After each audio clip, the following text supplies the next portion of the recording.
All right, I think we're about ready to get started, folks.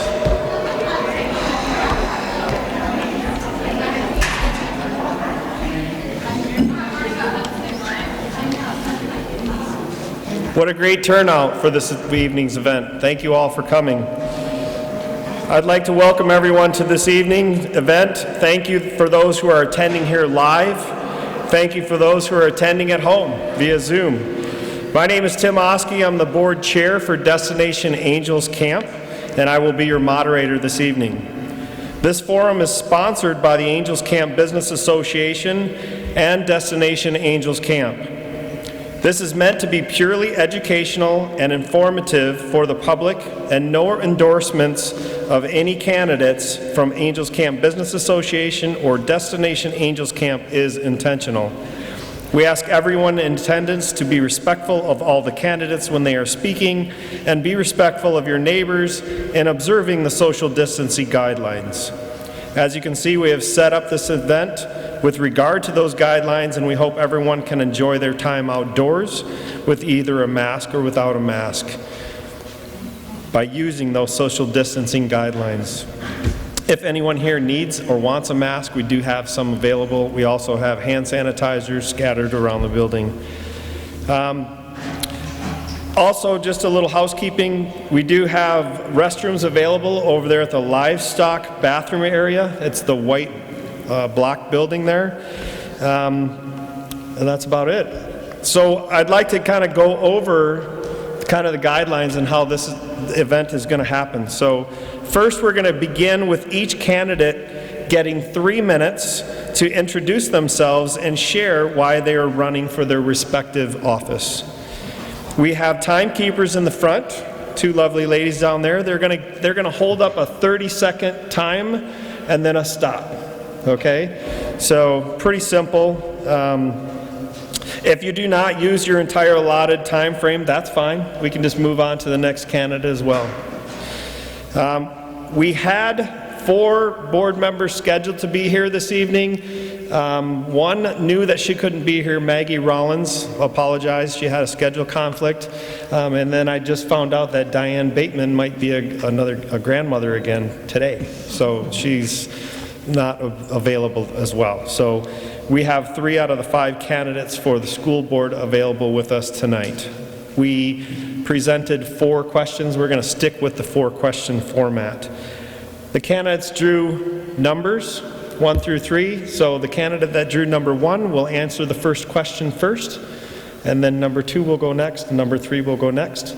Second question, whoever drew number 2 answers that question first, and then it goes 3, 1, and so forth. Okay? All the questions were created by a consensus and voted on by the Angels Camp Business Association members and Destination Angels Camp Board. Unfortunately, there's not enough time allotted for the audience to ask questions, so hopefully you all had time to chat with the candidates beforehand, and I'm sure that if you had something specific you wanted to ask afterwards, they would be happy to answer those questions afterwards. After everyone has had their opportunity to answer all of the questions, we will allow then each candidate to have a 1-minute wrap-up to finish things up with some closing remarks. So when we get started on the introductions, I will let Jenny start, and we'll just kind of go that way, since you're the, tenured veteran. I'll do it. And then when we wrap up, we'll start with Christy and come back this way for the end. Any questions by anyone so far? Perfect. That's pretty simple. With that, I would like to thank all of the candidates for participating in tonight's event. I feel like we have a really good turnout. I'm really excited to have some great people that are running for these positions. Before we officially get started, I would like to take a minute to make sure that everyone knows that we have County Clerk Recorder Rebecca Turner here with us tonight. She's behind me now, but she has a table set up over there. If we have any questions about voting or registration, any of that, she can definitely help you with that tonight. And now I would like to ask Rebecca to lead us in the Pledge of Allegiance. So if we can all stand, gentlemen, remove your hats. Let's put our hands on our hearts and go with the Pledge of Allegiance. You can start there or go I here. pledge allegiance to the flag of the United States of America and to the republic for which it stands, one nation, under God, indivisible, with liberty and justice for all. Awesome. Thank you. So one thing that I forgot to mention, I skipped over here, is we have Miss Lori Giannini helping assist us tonight. And so she's going to hand out each question just before I ask it, so you guys can actually read it and see it. But however, you're only getting one question at a time. So Lori, if we can hand out the first question to the candidates, and then I will get started. Oh, I forgot to mention, we do have some special folks here tonight. We do have the current mayor of Angels Camp, Mr. Joe Oliveira. Thank you very much for attending, Joe. We have a board supervisor, Marita Calloway, with us this evening. Thank you very much, Marita. And then obviously we have Rebecca Turner as well. So if I've missed any other dignitaries, please holler. Oh, Linda Herman is on the board, on the city council currently. Thank you. Yes. Awesome. Yeah.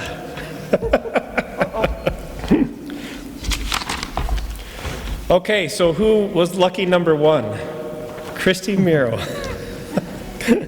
Awesome, Christy. Thank you very much. So first question. Oh, yes, I'm sorry. Thank you. Thank you. Let's start with Jenny for the introduction. 3 minutes. Okay. Am I good with the mic? Okay, I'm Jennifer Eltringham, and I've been on the school board for over 30 years. This is the fourth generation of my family to attend schools in these districts. My dad was born in Copperopolis, went to school in Copper, and then moved to Angels. I've got my entire adult life, I've had nothing but a commitment to children. I've been a Brownie leader, Cub Scout, 4-H, FFA leader at the high school. I've worked in group homes with severely traumatized 6 to 12-year-old boys. I've worked with drug-addicted and gang member girls that were in real trouble that came up here for years. Let's see, I've volunteered for every single field trip that the district almost offers because it's the best way to see what the kids are learning. It's also the best way to get to know their teachers on a personal level. So I've been on many buses and many field trips. Because of my dad's birth in Copper, I was very involved with the unification for Copper and Angels, and it made sense because the kids were going to go to Bret Harte together anyway. Copper was directed by Calaveras Unified, and they had a half-time principal that was also the janitor. I didn't think that was right for the Copper children, so I fought for the unification. I also went to work with many friends that are here that were on boards throughout the years with me for the bond. In case the Copper area exploded, we could be ready to build a school for them. And also, my greatest love was to have a new gymnasium on the Mark Twain site that everybody could be proud of, and which it is in the Tri-County area. One of the nicest buildings I think we could ever offer children. No doubt about it, my entire adult life I have fought for the rights of children and their parents because I truly believe that a competitive nature in children, to make them strive to do better, it means everything to them, and every child can succeed in anything they attempt. My son is really involved in the school with basketball. He even told me during the COVID he wants to get the kids on the court so bad that he would coach 3 teams for free. So he's as crazy as I am. We like to keep kids busy, and right now we're on a very cohesive board, even though 2 of our members are not here. We've been faced with some really hard decisions, and we've done the best of our ability to get this ball rolling and get our children back to school and do the best what's for the community. So, was that the bill? That's it. I guess I've had my time, so thank you so much for listening to me ramble on. Thank you, Jenny. Thank you. Next, we have Jesse Lopez. Hi, I'm Jesse Lopez. I'm a business owner in it's in Copperopolis, but I'm also a father of 3 kids, all boys. My oldest is 7 years old, so they're all just barely starting their educational career. One of the things with my 7-year-old that we're seeing is that there hasn't been a lot of community involvement and mainly communication back and forth from the district to the parents. Now, as you all know, we're in really tough times. We're facing some really tough decisions as a community, as parents, and like Jenny said, even the board, they're having to make these decisions. And rather than, sitting back and complaining about what's going on around us, I decided to step up and be a part of the solution and just do my part to make sure that every voice is heard of the community and that voice has power and weight in every decision that's being made in Mark Twain. And, but yeah, so I'm here to stay. Awesome. Thank you, Jesse. Christy Miro. Hello, everybody. My name is Christy Miro, and I have lived in Calaveras County most of my life. I have 3 children who have been all through Mark Twain. I have a 12th grader at Bret Harte now, an 8th grader and a 6th grader. I have been extremely involved in the school since my son started kindergarten, and I realized that public school wasn't really the same as it was when I was a kid. And I wanted to be really involved with making positive changes at his school. And ever since then, I just sort of hit the ground running. I have been site council president. I have been on site council multiple years. I've been parent club president, vice president. I sit on the county's student attendance review board, and I sit concurrently as appointed by the state superintendent on the state student attendance review board. And I have a love to keep children in school, so I found a real passion in that, and just trying to make it a bit better. We've had a great time here, and I just thought that I could be as involved as I could. I really haven't stopped in the community either. I volunteered for Junior Miss Calaveras for quite a few years. I coached soccer and basketball, and really I just knew that I wanted to do the best that I could to make the school and the community one that I remember growing up, and so far so good, because I've been really happy being here and with their experience in school, and I just thought that I had a little input to offer, and why sit back and complain, because you can't do that. And so I'm just putting forth my best effort to make a positive change for all the kids, not just mine.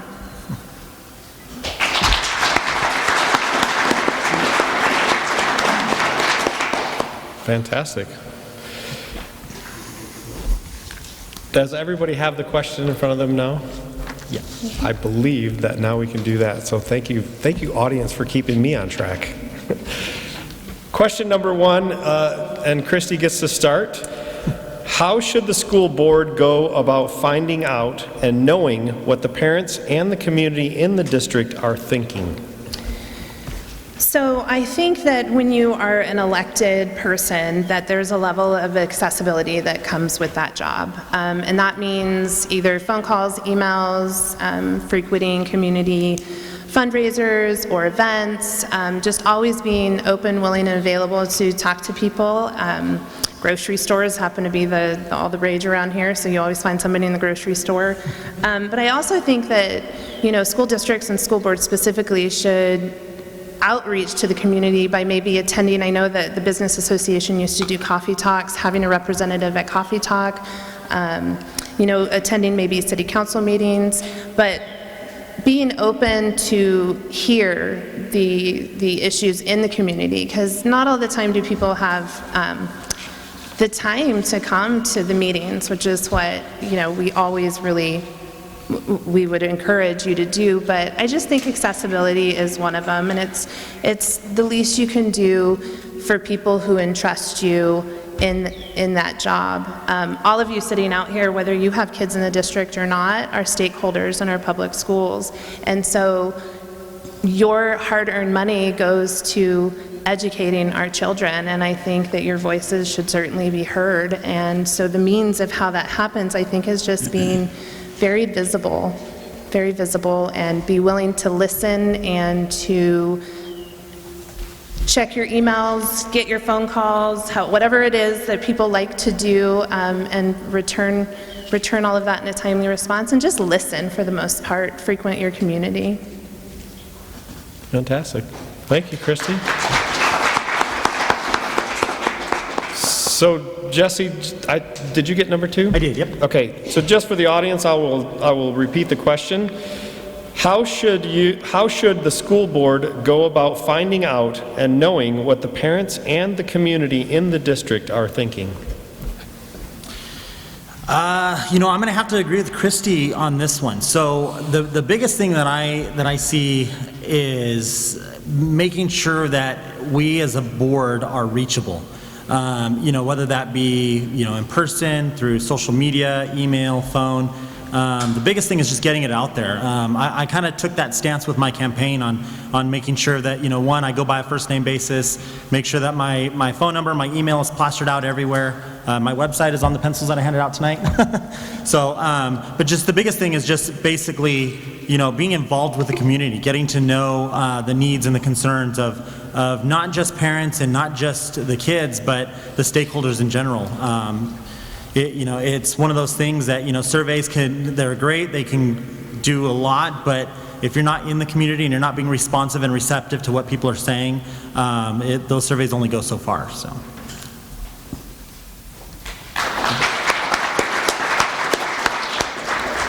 Thank you very much, Jesse. Jenny, same question to you. Again, I'll repeat it just so the audience is staying on track. How should the school board go about finding out and knowing what the parents and the community in the district are thinking? Well, for the past 30-something years, I've taken a whole new approach on this, and this could almost be a questionable transparency, which anybody that knows me, I'd never be on a school board that wasn't transparent. I am the most vocal, transparent person on earth. It gets me in trouble every day of my life. I think the best way, we can social media and Zoom and do whatever we want, but you need to attend things in your communities. You need to meet people face to face on a personal level and see their faces. You need to visit the schools, and you need to see these children when they're doing their thing. A couple years ago, I took a baby goat from Spence's and took it to the special needs class on the Mark Twain campus. It created havoc, I guarantee it, but the children loved it. If you're out and about and you're attending the fair and these fundraisers, which I've attended more fundraisers than any woman alive, and I'm probably going to be, when they bury me, I'll have a book of raffle tickets in my purse. So I truly believe the best way is to get out there, and the best way to get to know people is at events like this, and talk to these people and talk to these children. Volunteer at preschools, volunteer to go to these things. There's so many events available out at Brolio's and down in Copper. You can attend something, not during the COVID, of course, I've had my wings clipped, but you can attend something, a fundraiser and a fun event every weekend of your life in these communities. And if you know Copperopolis and if you know Angels Camp, you don't need to be on Zoom and video. The gossip in town moves faster. When there's trouble at the school, they find me out in the community, and I will find out about it, believe me. So thank you very much.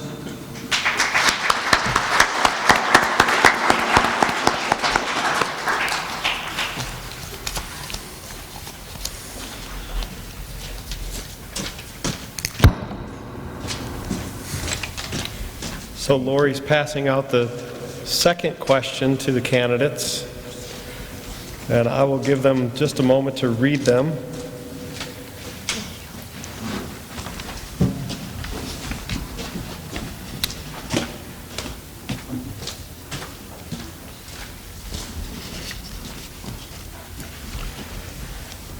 So since Jesse drew number 2, he gets to answer this question first, and then Jenny will be second, and then Christy will go third. So the question to Jesse first is, describe how you would provide quality education for a diverse student population, i.e.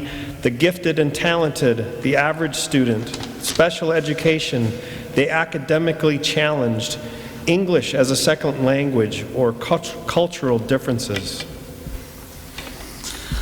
Ooh, this is a good one. So the biggest thing that I would say, to provide a quality education, you would have to assess the group of students and make sure that as a district you're not only familiar with the students' needs, but basically could identify those different groups. Once you assess those students, it would be important to either look at the programs that have already developed for example, gifted and talented or special education, and then basically reassess and relook at how successful those are. It's one thing for a district to have a academic program or have any type of plan in place to serve these kids, but if it's not working, what good is it? So the biggest thing is just to constantly reassess the programs that we have in place to make sure that these needs are met. The one thing that I definitely would not want to see as a board member is to see that we have some kids that have cultural differences, or they're English learners, or possibly gifted and talented kids, and they're not being challenged enough and they're being left behind. So the biggest thing is just reassess. I would say that would be the biggest thing, is reassess and then reform our plan to meet the needs of those kids. Thank you, Jesse.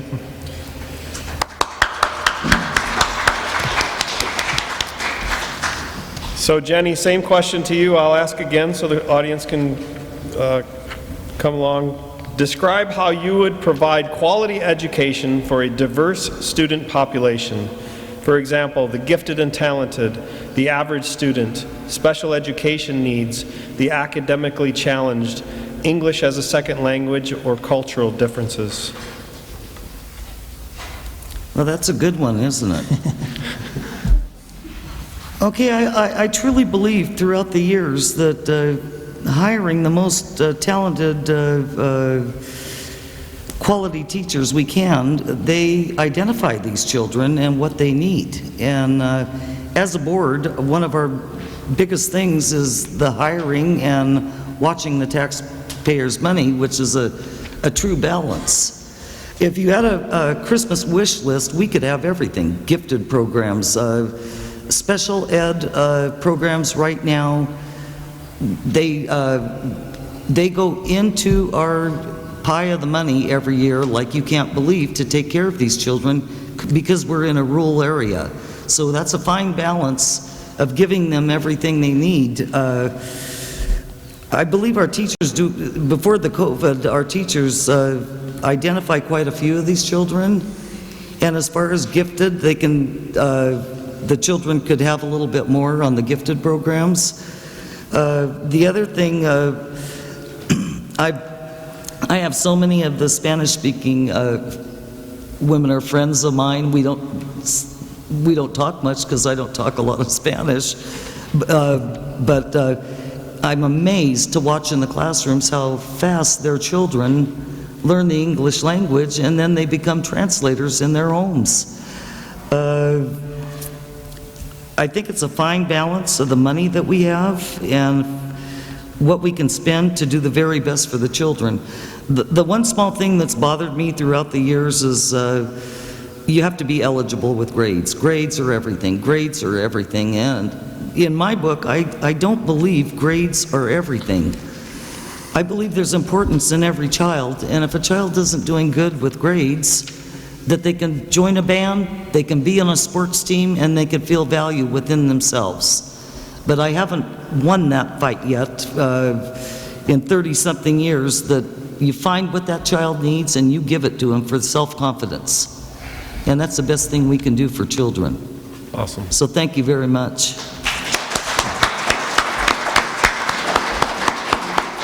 Thank you, Jenny. Same question to Christy. Describe how you would provide quality education for a diverse student population. For example, the gifted and talented, the average student, special education, the academically challenged, English as a second language, or cultural differences. So this is a really good question. It all comes down to money, like Jenny said. I currently, according to our 2019 state dashboard, which is this really great, colorful chart that's on the Department of Education's website, we have 826 enrolled in 2019. I do know that that is significantly lower now, but according to that dashboard, we had a 16.2% chronic absenteeism rate, and the state average is 10%. And what that means is that's money out of a school's pocket. And we have a 59% special education kiddos, or socioeconomically disadvantaged kiddos, and a lot of those things overlap. So what we need to really think about is how to increase our ADA, how to keep kids on campus, to keep them in school, to feel supported. If I had a wish list of all the money in the world, it would be to bring GATE back, to bring music back, to have Spanish classes on campus, you know, those sort of things. But until we really get to the root of what the issue is, which is the significant decrease in funding in the state. And, 47% of our money comes from local tax dollars, which is great, but the other piece of it is state money, and it's going away, and Jenny could probably tell you more and more every year, and that is money out of your schools. So until we can get kids back on campus, until we can keep them at school, I could sit and tell you I want this, this, and this, because we all do. It would just be, I just really truly feel that we need to address those concerns and those issues.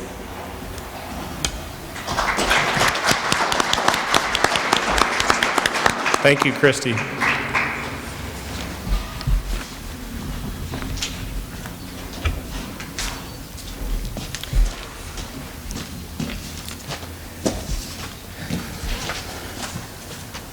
Lori is handing out our third question, and Jenny gets the honor of going first this time. So we'll give her a second to read that question.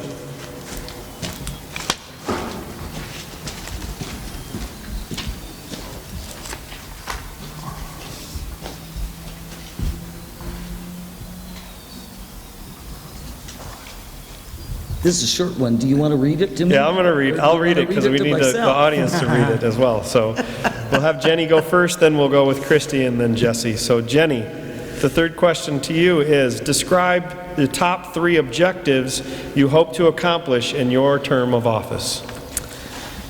Okay, through the years, my term of office, this has changed this year. This is a year that I've never ever seen. One objective is get these children back in school with these teachers where they belong, because this is not working.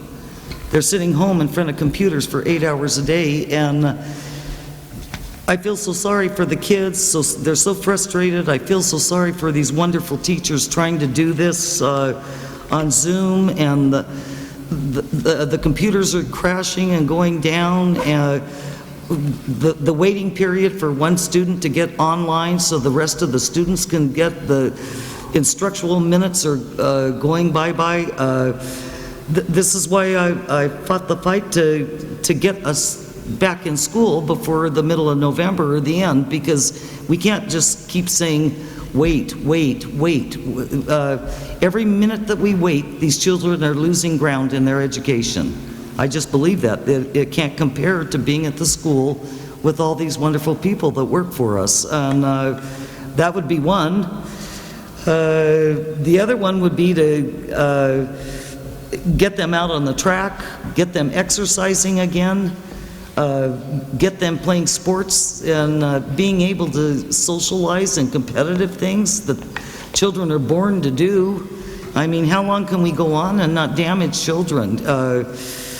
And I guess the other thing would be, one of the main things of mine is identify what these children are their very best in and get them in that, no matter what their grades are. If they fail in grade, then you just say, nope, you can't play sports. Nope, you can't go on a field trip. Children have to be told yes. They have to be told, yes, you can do this. So I like identifying that and getting them in something. That's where you have failure, when they're told all the way down the line. You don't do good in school, you don't do good in sports, you don't do good in band, you can't do anything. These children aren't even 12 years old and believe they're failures. We have to stop that. So thank you. Perfect. Thank you, Jenny. Next, we have Christy.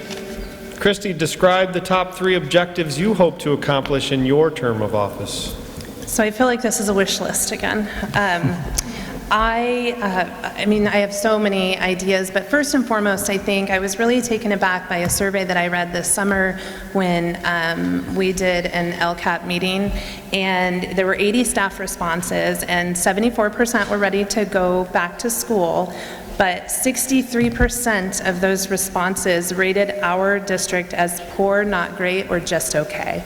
And to me, that says staff morale is not where it should be. Those numbers, it hurt my heart because we had been there for so long, and to know that they're just feeling a little bit defeated. So I think my first and foremost thing was somehow come up with a way that we can support our staff and make them feel a bit better about our district. The second thing is that because I do sit on the Student Attendance Review Board, I obviously have a love for keeping kids in school.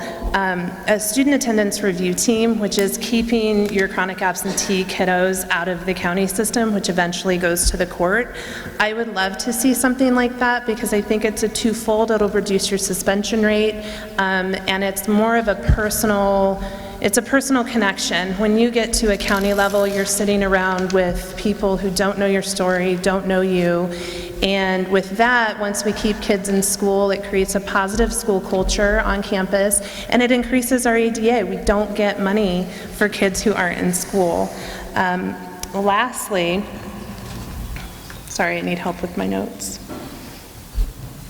I would like to see the kids on campus again. That is, I have 2 kids who are distant learning right now, and to say it's a struggle is really an understatement. So somehow we can get our kiddos back onto campus safely while following the guidelines. I would really strive hard to get that done. So that's just a couple things that I thought of. Fantastic. Thank you, Christy. Jesse, same question to you. Describe the top 3 objectives you hope to accomplish in your term of office.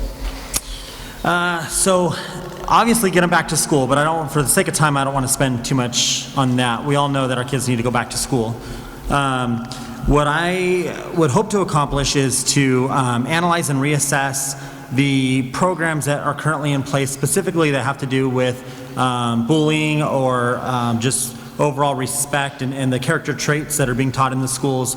Make sure that those programs, one, are in place, which I know they are in place, but make sure they're working.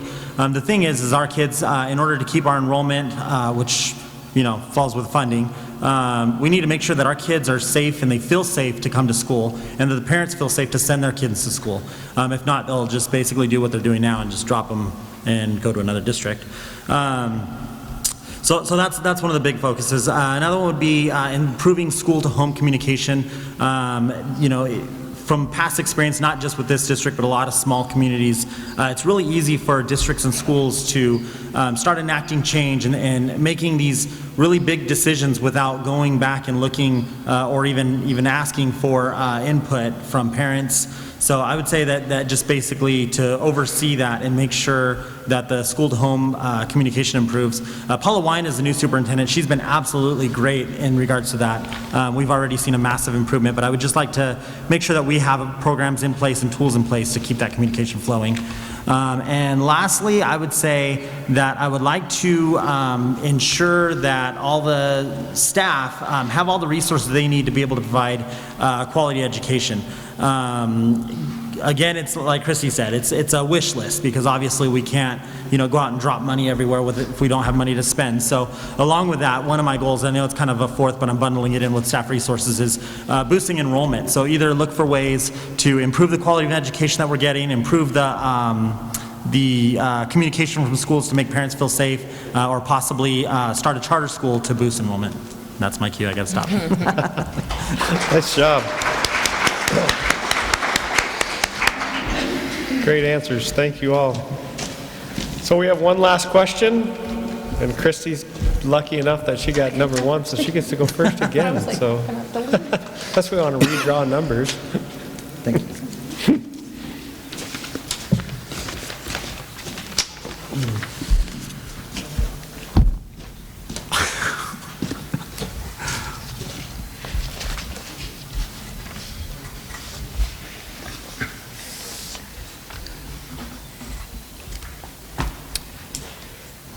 So question number 4 is, what are your financial priorities for the school district?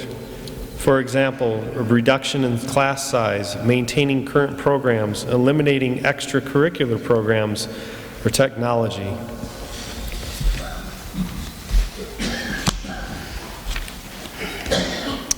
So my financial priorities would be to increase our enrollment. We have,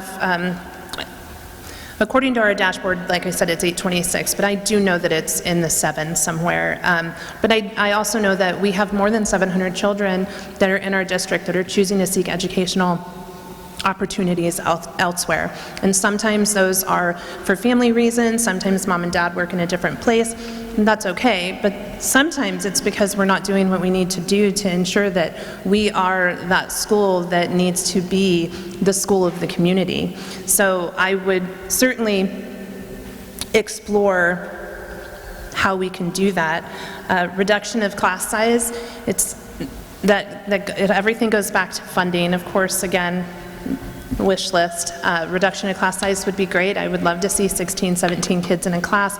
I don't think that that is feasible in this budget time right now. Maintaining current programs, we're really working at a bare bones at Mark Twain. We don't have GATE anymore. We don't have music. Individual classrooms are allowed to do that.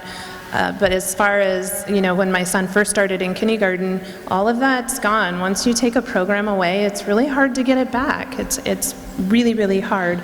I do not believe in eliminating extracurricular activities. Sometimes that's what keeps kids in school. And as far as technology, we're working on Chromebooks right now.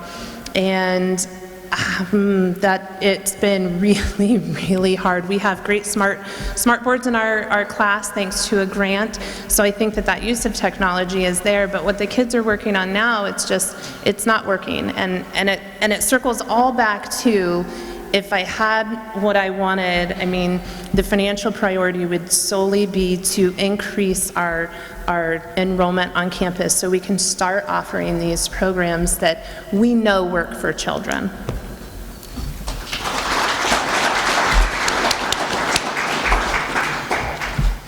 Thank you, Christy.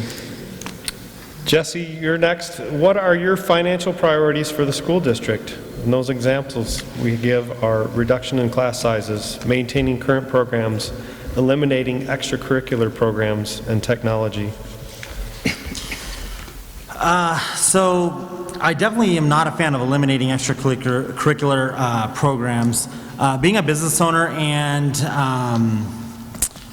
a technology person, my business is in technology, I have a biased opinion. I would definitely put some priority on technology. The main reason is because right now, no matter how we look at it, technology has some aspect in our form, of our life rather. And basically what we need to do is we need to start prepping these kids for, how to use a computer, how to turn on a computer, making sure that the technology is in the classrooms so they're comfortable with it and they're familiar with it, so that when our kids are being fed into Bret Hart, they're not basically having to start from scratch and start that all over. Ultimately, if we could basically have the technology at this level when their minds are young, we could actually, kind of boost that and encourage that along. Class size reduction, again, this is kind of a wish list. If we can boost enrollment to justify hiring more teachers and reduce class sizes, then absolutely, that would be a priority for me. But I would say focus more on the boosting the enrollment and trying to get that extra money to be doing the fun stuff that's on this wish list.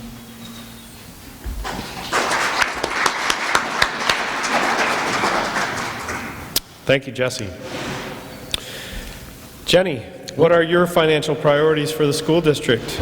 Okay, I'm probably going to take a different approach, but here we go. Right now, looking at this, I look at the school budget as a big school piece of big pie. My main concerns are keeping up with salary for our workers. I really worry about health care, that we keep up with health care, because that's huge onto the salaries. I also, class size reduction, we know that we have to keep the classes small, but it doesn't mean everything, because I've witnessed my grandchildren down in a private school with 27 kids in the class and no aid at times, and they're getting a fabulous education. Classroom size reduction, I think we're pretty good in that area. I keep hearing about growth in the schools. I've been here 33 years. I've done more studies on growth in the area, and these schools have stayed about the same for years and years and years. Copper has gained some. Mark Twain has been about the same for, I think, 30 years. We did a $10,000 study on what to do with growth. Well, we studied it, and then growth never occurred, so that was a waste of money right there. My main concern is watching how we spend people's money, and we keep a reserve. We may be going down to a 4% reserve. In my book, I feel more comfortable with an 8 to 12% reserve. I would never want to get rid of extracurricular. That would be way down the line. Current programs that we've lost, I'd love to get band back, but that's a money thing too. You don't know what we're going to be hit with the special ed program. We have to financially stay on top of educating our special ed kids, because we can't let them fall through the cracks with speech and everything else. So these priorities, this is a huge one, and we can micromanage and get in there and call the superintendent, and we can call the principals till the cows come home. We can call and bug the teachers until they want to kill us. But I want to hire the best people I possibly can and let the ball keep rolling, because these are the professionals that keep us on track. Our financial guidance, this is what a lay board does. They don't try to slam in programs, identify problems. They don't try to take over the running of the district.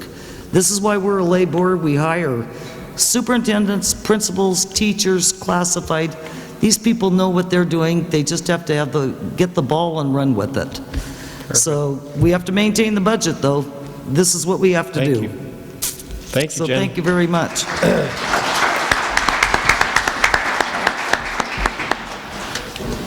Fantastic answers. So to end this session, we're going to give each candidate 1 minute to just kind of wrap up. And we get to start again with Christy coming back this way. So you have 1 minute. So I have a true love and passion for our community and our students at school. I feel like I could bring a fresh, thoughtful, and impartial perspective that I believe is required to a school board member. I will do whatever I can do to make our district the district of choice for our community kids. I will continue my contributions to the school and our community. I really believe that we are all stakeholders in a public school, and if I'm elected, I feel that I can represent you fairly and responsibly. So please vote.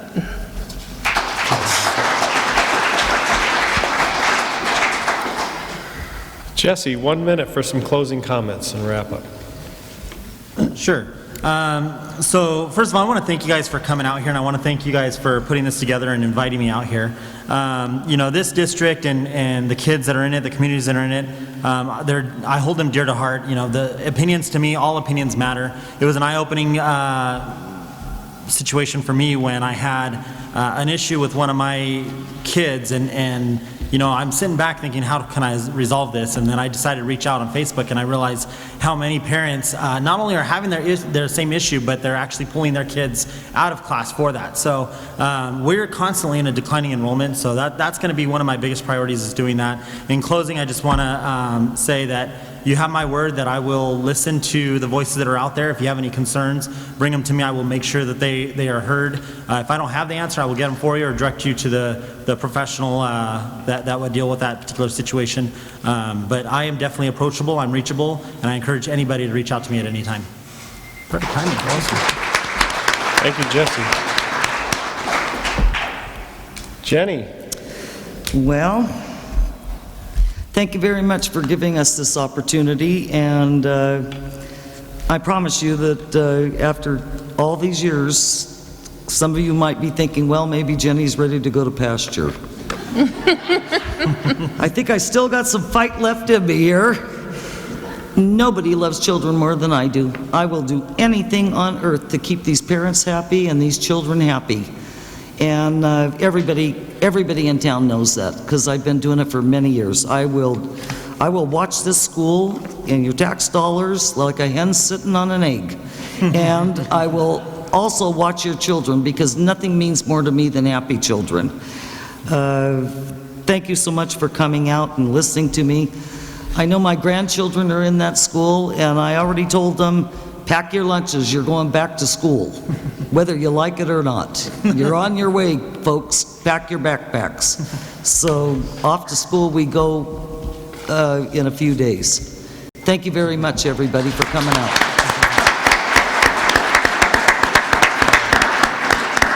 Hey, you guys did it. Done. You broke the ice. Thank you so much. Very much. Very impressed. So we're going to take a little 15-minute break here while we switch out our candidates and get ready for the city council. Okay. Yeah, me too. Pretty good. She's huge on the Republican. Oh, okay. The rotation. Well, she actually is not there anymore. Debbie Lamb. So she went to It looks like Lori's handing out the numbers now, so we'll figure out who the lucky number one is. Again, we're gonna lead this session the same way that we led the earlier session. We're gonna let each candidate have 3 minutes to introduce themselves and tell us why they're running for their position. And again, we're gonna end up starting first this side with Jennifer Davis Herndon, and we're gonna follow down that way and finish with Gretel.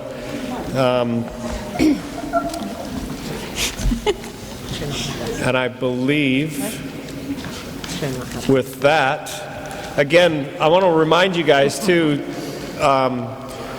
check out Kathy and Tammy from time to time while you're speaking, because they will be holding up the little 30-second warning and the stop sign, so that we can kind of keep this on track with timing.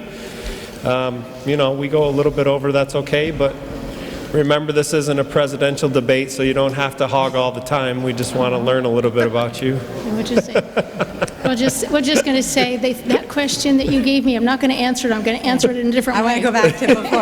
I went back to the other. Yeah. There you go. So with that, we're going to start with Jennifer. Please introduce yourself and tell us why you're running for city council. Thanks, Tim. Thanks for everything that you're doing tonight.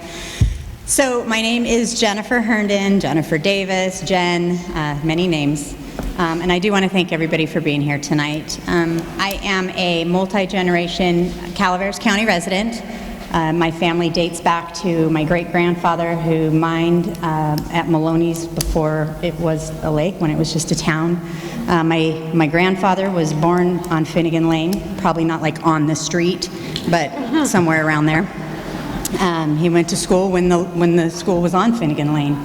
My father, in the 1980s, developed Angel Oak subdivision, which of course then for the 1980s was huge. It led to the Greenhorn Creek development coming soon after. I grew up here, graduated Bret Harte, moved away, went to college, got married, had kids, changed my name to the other name that's on the front there. Came back and of course fell in love with the community once again, and I knew that this is where I was going to raise my children and give back as much as I could from everything that I had gotten when I left. City of Angels is my passion, and I think that we have a lot we can give to the city. You may know me from fair. I'm super involved in fair and everything fair related, junior livestock, 4-H, FFA. Also, I've been involved in the Chamber of Commerce. I'm a past director of Chamber of Commerce, ACPA, volunteer and event organizer for Calaveras Cancer Society, AMA Youth Sports. I like all the things that I can do to give back, and that's my passion. Currently, for my day job, I am a project manager for Calaveras County Department of Public Works. So I do capital improvement and road maintenance projects. Of course, that's a government job, so everything governmental with policies and procedures comes with that. But it's a super fun job, and I've learned a lot, and I think that that is going to come into play for me being a city council member. Why city council for me is just to give back. As cliche as that sounds, I really want to. I have 3 children, 2 are off in college, so only 1 left at home. I've got some extra time on my hands, maybe. I'm the type of person that when I want to do something, I jump in with both feet, and I do it with passion. I give it 110%, and I love a great challenge, so this is my challenge. I believe that I can be a good representative to you, to the constituents. I can be approachable, and my professional roles and my personal roles in life are going to come into play perfect. So, nice to meet you all. Thank you very much, Jen. Next up, we have the incumbent, Linda Herman. Okay. Hi, good evening. I'm already on the city council, and I've been on for 4 years. And when I first moved here, going on 7 years ago. And when the first election came up, since I've lived here, 2 people ran and there were 3 seats. So I had already been in San Jose. I had been on a school board. I was president of a neighborhood group in San Jose and worked a lot close with the city councils there, and had some of that experience. I also have had a lot of interest in politics, but I really think of it as always more like a public servant, and everybody always laughs when I say that because, yeah, sure.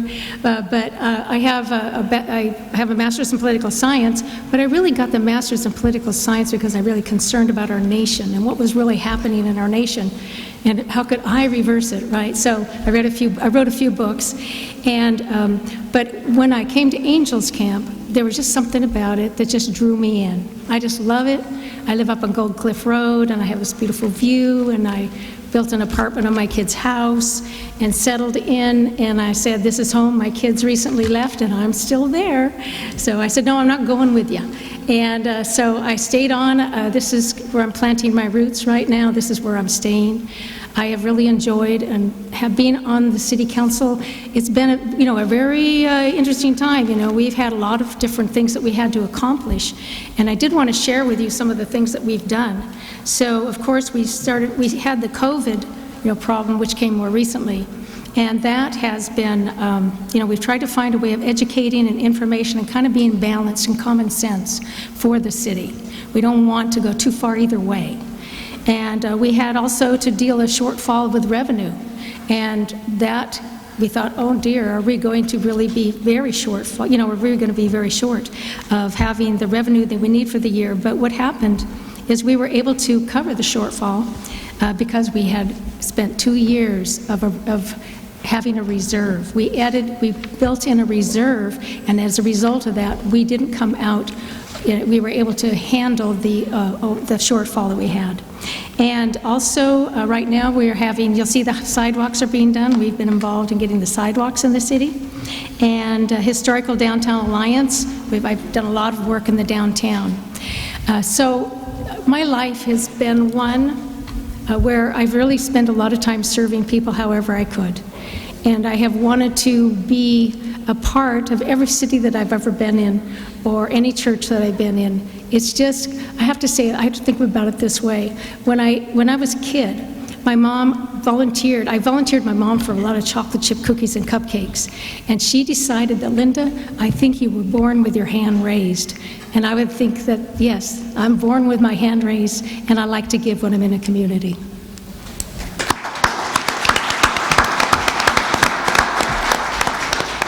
Thank you, Linda. We have next Jeremy Leonard. Hello, my name is Jeremy Leonard. I'm 47 years old, 5th generation here in Angels Camp. And first of all, I'd like to say thank you to Destination Angels Camp Business Association, and Lori Jean Nenny and our Fairgrounds for putting this event together tonight for all of us, for all of you to see who we are and express our thoughts. I spent a lot of time out here at the Fairgrounds, so being here tonight for my first political event is pretty exciting for me. For being in the show ring, to the arena, to being on the board of directors with Friends of the Fair, with many people here tonight, like the Johnsons, Moncadas, Fern Brown, and Jen Davis. Jen, multiple last names, Davis. Love you. So why I want to be on the council is I'm very active in our community right now and have been for many years, and that stems from my grandparents, Tootie and Joanne Anderson, with being in various community groups and fundraisers here. I started my own company, Whiskey Slide Productions, which we've done several events, mostly fundraisers for either our youth programs or somebody in trouble here in the county, in Angels Camp. Put on the Red Dirt and Gold Dust Music Festival, which we had here for 2 years at the Fairgrounds. Then I have currently Whiskey Slide Land Services, which I do defensible space clearing and debris removal for folks here in Angels Camp in Calaveras County. I'm currently on the board of directors for the Calaveras Visitors Bureau with Martin Hubbard back there, our leader. I'm also on the board of directors for the Angels Camp Community Club, which our main focus right now is Utica Park and doing new playground structure for that, for our youth and our visitors here in Angels Camp. So being on the council would mean a lot to me, to another way to give back on another level, a broader scale. And being a multi-generational family, I feel I have a lot of very deep roots here. We carry a lot of skin in this game in our community, and I'd love to see that continue on and help out wherever I can. So thank you.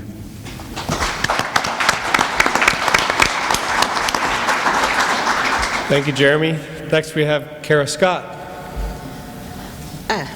Hello, my name is Kara Scott, and if anyone knows me, I'm usually super talkative, but I'm nervous talking in front of crowds. I'm just going to put that out there.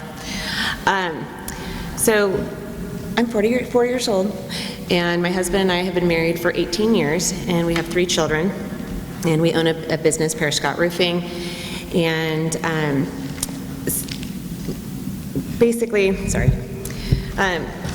one of the things I liked about the community is this community has always been like no other. We're one of those that we've always taken care of each other. If there's someone in need, we've always stepped in. We take care of each other.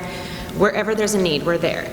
And I feel like the city has become that need, where we need to come together and figure out how we can make Angels Camp thrive again, because I feel like it's dying out.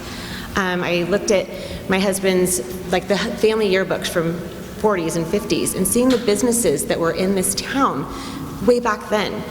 And I'd like to see, how can we get those back? Where did we go? What happened to them? Are there restrictions that have made it hard for businesses to thrive? And I'd like to see us come together and figure out how that is. One way I thought was if we can create some kind of vehicle to communicate with the people of Angels Camp to find out what are the businesses or the things that we need here. What would we like to see? And then work together to make that happen the best we can. Because I really feel like Angels Camp, it can thrive. It is a beautiful place to live, and we have so much to offer. And so I just like to see how we can do that better. And I'd like to also see more things for families. I feel like when we were here growing up, there was a lot to do. There used to be roller skating, there was bowling alleys, there was movie theaters not too long ago. And now I feel like we don't have that anymore, and I feel like it'd be nice to see what we can do to bring back the family-oriented businesses. And basically, that's what I'm running for. So thank you, and thank you for all for coming.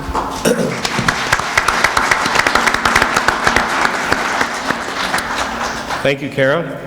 And last we have Gretel Tiscornia. Hello.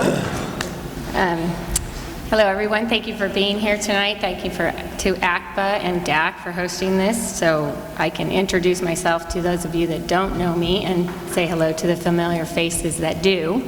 Most of you know me from the Pickle Patch. I'm a lifetime resident of Calaveras County. I grew up here with my entrepreneurial family.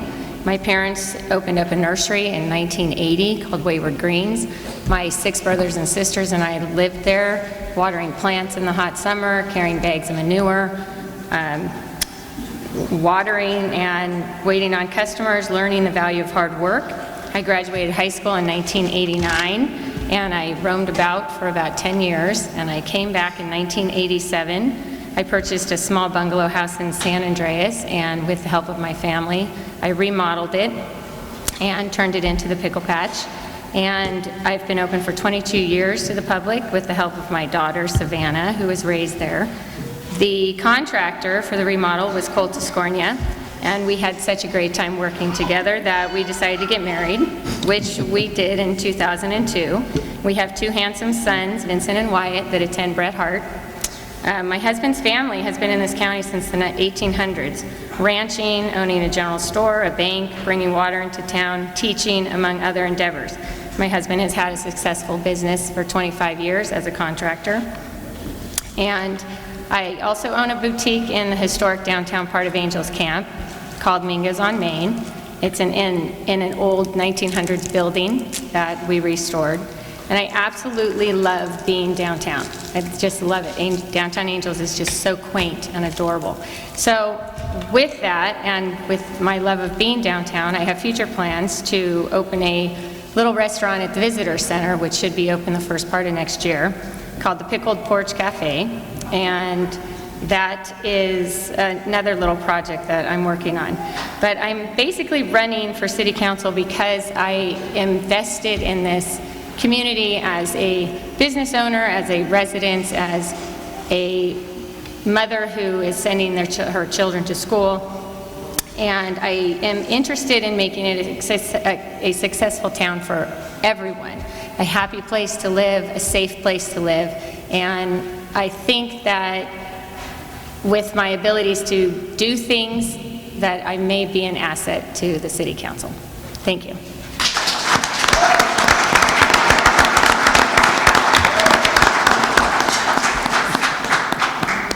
Great, I get the first question.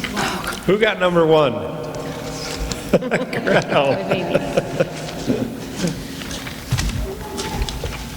Sometimes it's good to be first, but I don't know about tonight. 2? Number 2? Let's see. My glasses. You got this, girl. You do good. 3? 3? Oh, wait. Who's 3? Lori. Kara. 4?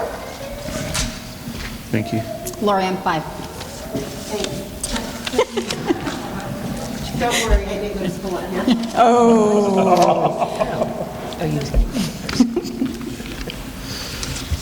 Gretel, you get to go first. I will Okay. read the question for everybody in the audience to follow along. The first question for you should be pretty easy. In what ways have you been of service to the community prior to becoming a candidate for City Council? Well, let's see. I'm not one of extremely amounts of free time. However, I do think that you can donate to things, and so I think with community-wise, I participate in donating to any fundraisers, whether it's from the Pickle Patch or from Mingo's.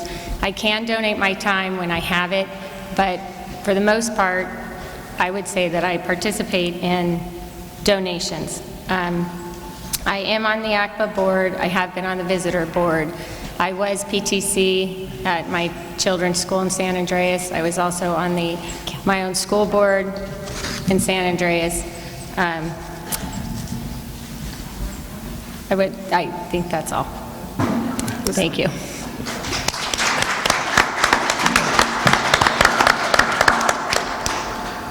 I believe number 2 was Linda, so same question to Linda. In what ways have you been of service to the community prior to becoming a candidate for City Council? Well, before, as I say, I was here about 2 years before I became a city council member.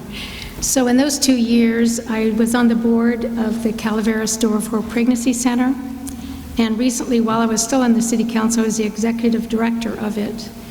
And I'm very pleased to announce that we're going to have ultrasound by next year for all the gals who are pregnant, and that will be a wonderful addition in our community. And also, I have been really involved with the historical downtown. I helped to kind of get something started there with the Historical Downtown Alliance. So what we did is we came together and we had to figure out how can we get people to come downtown because we had some new stores. So then we thought we could do something called Angels Night Out. And what we did is we would, every month, I don't know if you got to come, but every month we would have people who would come downtown and we would have sometimes wine, we would have sales, cookies, and it began to be very popular. So that was really a great success. We're hoping to go back to that. Actually, Halloween is going to have something down there that's going to be safe, but the children can come down and get candy and wear costumes during the day. And last year it wasn't very packed, so it was safe and everyone could do that. So families can, it'll be on the 31st, which is Saturday. So I've been really involved in that. And also, as a part of the City Council, I've been working hard to really maintain the police and the fire department. And we saw with that fire that we had how important that is. And there's going to be, the City Council is really making an emphasis on doing fire mitigation, in the city, so that's going to be a big one. So I've worked really hard because I know how important it is to have police and not have to depend on the sheriff in the county. And I got that from what the people were saying in Angels Camp. So I agree with most of the, when I hear constituents are saying this is what I want, I'm already there. I'm already there.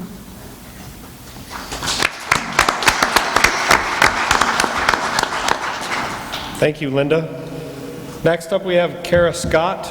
Kara, in what ways have you been of service to the community prior to becoming a candidate for the city?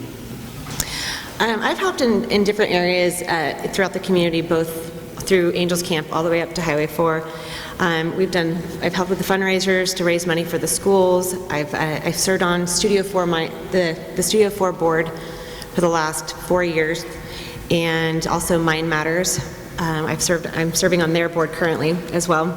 I've done yard duty for the school. When I homeschooled, we would take our kids to Foothill Village during Christmas time and do crafts and sing with them. I've also volunteered a couple times at the ranch house during fair. My husband and I both coach different sports. We've been a part of grad night, volunteering for grad night and putting that together. So there's just different areas I've volunteered for the community. Fantastic. Thank you, Kara. Next up, we have Jeremy Leonard. Again, I'll just repeat the question so everybody stays on board. In what ways have you been of service to the community prior to becoming a candidate for City Council? I've been fortunate enough to be a part of many different events and organizations that helped out our community as well. Fair, for one, being, like I said, on the board of directors for Friends of the Fair. I also brought a derby car raffle program to our fair to help raise more funds for Friends of the Fair and the fair. That seemed to be as a huge fun event for us over many years now. Like I said, I've held the Red Dirt and Gold Dust Music Festival, which here at the Fairgrounds, and mostly all that money went back to several different programs throughout the year. We'd raise money for 4-H, our youth sports programs, AMA. Right after the Butte fire, we helped raise money for to build homes for people that lost their homes during the Breed Fire, which Lori was on that board as well. We've been a buyer here, animal buyer here at the fair for the last few years. I put on multiple, either myself led the program or been part of these programs for several fundraisers for people here in our community, whether it's from youth programs to people battling cancer and other troubles in their lives. I'm, like I said, currently on the Visitors Bureau Board. Right now, I'm in the middle of a program with our Calaveras County Fire Safe Council doing defensible space clearance for seniors and disabled here in the county. I'm very proud to be part of that project. Also, I just adopted the highway from Highway 4 and 49 2 miles up towards Murphy's to do litter cleanup here in the county, or here in Angels Camp, which is very much needed. So, thank you. Sorry. Nice.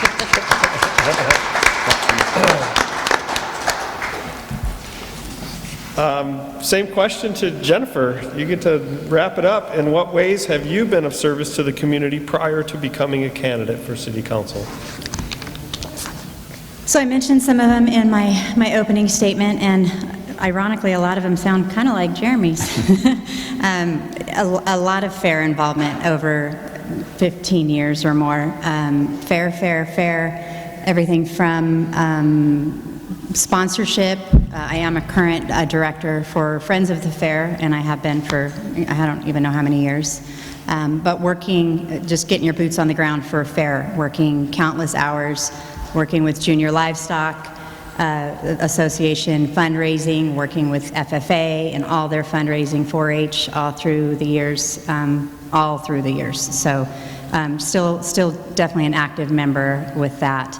Like I said, I was a past director for the Calaveras County Chamber of Commerce.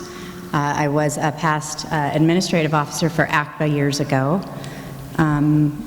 I've been a volunteer and event organizer for Calaveras Cancer Society for their fundraising, which is an annual fundraiser for somebody in need each and every year. I think everybody up here at this table pretty much has been involved in that.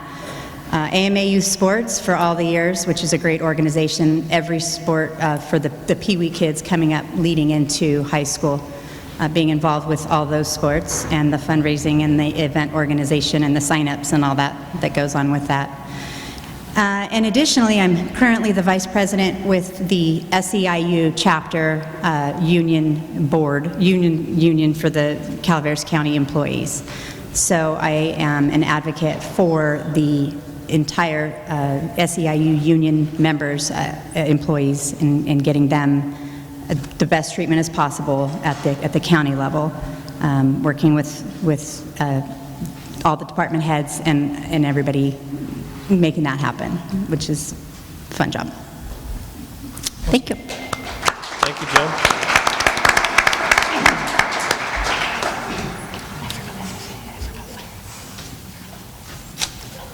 One down, 4 to go. You guys are doing great.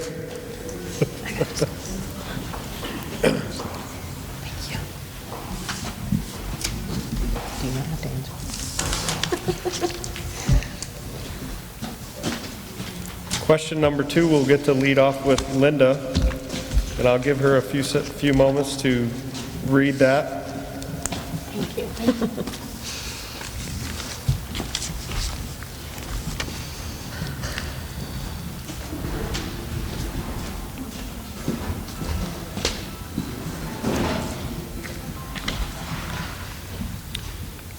So Linda, describe the top 3 objectives you hope to accomplish in your term of office.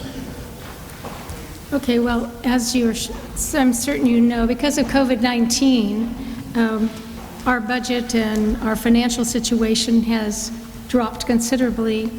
The revenues have dropped. And a lot of it, though, we did better than we thought we would. The sales tax held stronger. It was very interesting. One reason the sales tax held stronger is we didn't have a big box store in town.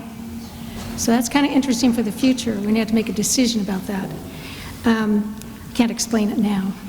So what we really need is to build up our transit occupancy tax, which is the TOT. And that comes from the tourism. So Worldmark, and getting them back, and then getting literature up to Worldmark about all of the things that we have in Angels Camp that they could take advantage of, rather than going to Murphy's or up to Arnold. So it is really pulling them in. So that's very important. I've worked with the museum quite a bit to take up their literature up there too, and they'll put it in the packets at Worldmark. They're very helpful. They're very good. So that's one thing, is restoration of our revenues. We also need to really get our businesses reopened, especially those that are downtown. Downtown has been hit the hardest, and some have closed, and some are still just kind of waiting. We need to have more stability. We need to have more assurance that once they open, they can stay open. And so we have to find that common sense. That's what we're looking for with COVID-19 is, well, what is common sense, and when is the cure worse than the disease, right? So right now, we're at that point where the cure and disease are kind of here, and we've got to get the cure going, or we're going to lag too far behind, and the disease is going to be more than COVID. It's going to be poverty. So that's one of the next things that I really want to see happen. And we also need fire mitigation. We found that in this last fire that it was something that is very dangerous. And we have a lot of woods area. I live up in Gold Cliff, and there's woods all around me. And so we need to start cleaning out those forests. And I know it's not easy. I would hope we could find grants or something like this where it doesn't burden the owners as much. But still, something has to be done, because that was a warning. And we succeeded, and the firefighters were fabulous. But that was a warning. We need to do something about it. Great. Thank you, Linda. Next up, we have Kara Scott. Same question to you, Kara. Describe the top 3 objectives you hope to accomplish in your term of office. Well, as I said before, I'd like to see how we can bring more businesses to our area, because the businesses are everything. That's what brings in more people into the area. It brings in revenue for tax-wise, and I mean, it's just basically the biggest part. And I would like to see if there's a way that we can maybe come alongside the businesses as council members and see how we can help them. What if there's any grants that we can help get things back on track with the whole situation with COVID. We've lost even more businesses that way. So I think it'd be important for us to try to help maybe work along with these businesses. One of the other things I've noticed is we don't have very many restaurants in Angels Camp, and that's really sad as well, because I mean, we go up to Murphy's because Murphy's they have a lot of them. So how can we bring that back? And so the one thing that I think is great is that we're right in the process of making Angels Camp more attractive by putting the sidewalks in and all the things that they've already put into motion. So I'm hoping that maybe those will be helpful in continuing to help us grow Angels Camp better. And as I had said before, I'd also like to see if we can do more family things. Jeremy mentioned the park. I think that's a great place to start as far as getting that going. Thank you.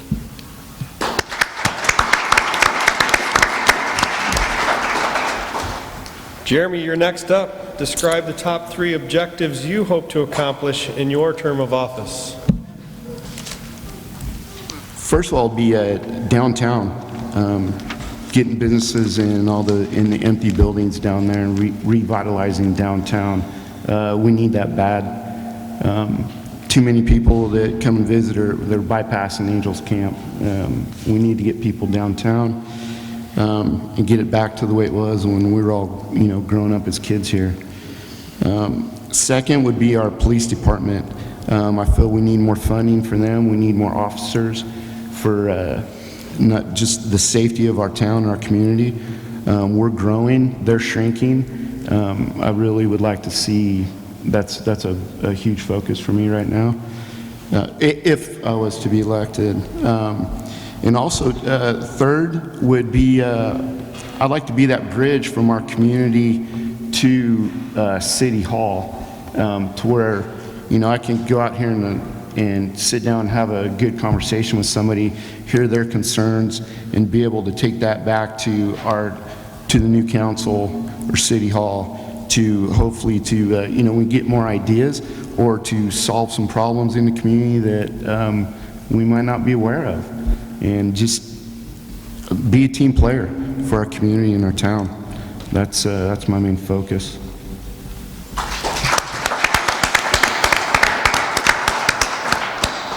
Thank you, Jeremy. Jennifer, you're next. Describe your top 3 objectives to accomplish in your term of office. My 3 objectives would be public safety first. That includes fire, and that is an utmost. Like Linda said, the fire was just way too close. It's way too scary. That was a close call. So we really have to concentrate on public safety. I fully support the plan and the staff is recommending for the fire program that they're putting into place, which is abatement and earlier abatement for the years to come, public outreach and community involvement for fire. Second, I fully support progress and growth. Economically, we're dying on the vine if we can't get some sort of progress, growth, and more sales tax for the city. It has to be the right type of growth. We all want to preserve our rural heritage and our rural lifestyle, but let's definitely bring some more sales tax and more events and more things to the city. Third, I'm passionate about cleanup. I think that comes hand in hand with pride of ownership and what we see here. Everyone, I've said it a few times tonight, everyone has someone come into town and they're from out of state or out of town, and you take them on a drive around Calaveras County, and where do you take them? You take them to Ironstone, you take them to Murphy's, you take them and show them off, and you drive real fast through the City of Angels. So we really need to do some cleanup. There could be ways to do public outreach or maybe a paint party, I don't know, I'm just talking now, but ways that we could definitely get the town cleaned up. This could be definitely through code compliance and clean up your yard, less broken down vehicles, throw some paint on your fence. Both business and residents, neighborhoods could be cleaned up, and it could make a difference and attract new buyers and new businesses that could come to our area.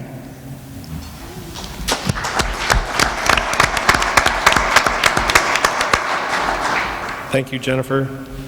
Gretel, what are the top 3 objectives you hope to accomplish in your term of office? Okay, I mentioned before downtown Angels Camp. Just love that little town. Really would like to see it be a mecca for people to come. And once they come into town, I think that it will keep more of our tax dollars here because they will shop at Save Mart. They will go to the feed store, they will go to Middleton. So once we have that draw, whether it be restaurants or shops, there's more of a reason to come here. And once they're here, then they are at the lumber store because they need something. So that keeps all of our revenue within our city, and that's a huge pull. So that's my number 1. And I'm down there, and I really am vested in that little town. So the other thing is I would like to really pay attention to the water and sewer issues that we have here, because those are really a big deal. If you don't have a functioning sewer system and water system, you don't have a town. And we definitely are having an issue with that. And that affects every single person here. It affects the tourists that come in. It affects the businesses that want to come in here. So that would be the second thing I would like to look at. The other thing that I'm hearing a lot of is the police and the fire departments are training grounds for people. They come here, they learn how to do the job, and then they leave. And we need to change that, because one of the sweet things about having a city is having your own fire department and your own police department. But if you're a constant training ground, that's how I feel about my business at the Pickle Patch. I'm constantly training these employees, and they become great employees, and then they leave. So we need to work on fixing that and keeping our locals here working. Thank you.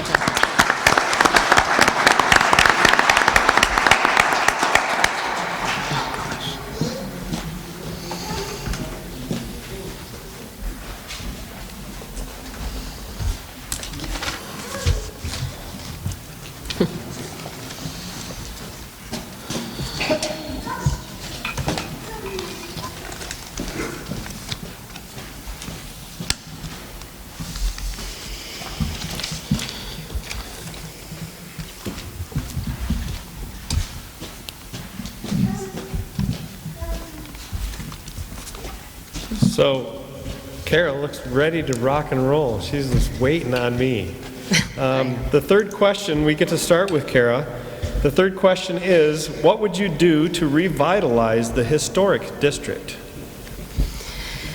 Well, to be honest, that is a tricky question because I think that all of us can agree that that would be all of our goals and dreams to see the downtown fixed up. The hard thing is I guess trying to get in there and find out what are the obstacles. I do know that there's businesses, or there are owners that are not here. I mean, there's just so many parts to the downtown that are hard to kind of figure. I would love to see the businesses, more businesses in there. There's restaurants and stores. The hard thing is what is the rent like? Are they up to code? How much is the rent? There's just so much to it. And so that's kind of a hard one to answer. But the heart of downtown, I mean, it would be neat to see it going again. I've kind of thought about like different things of, they have the winery up in Murphy's. Maybe if we had like brewing, like a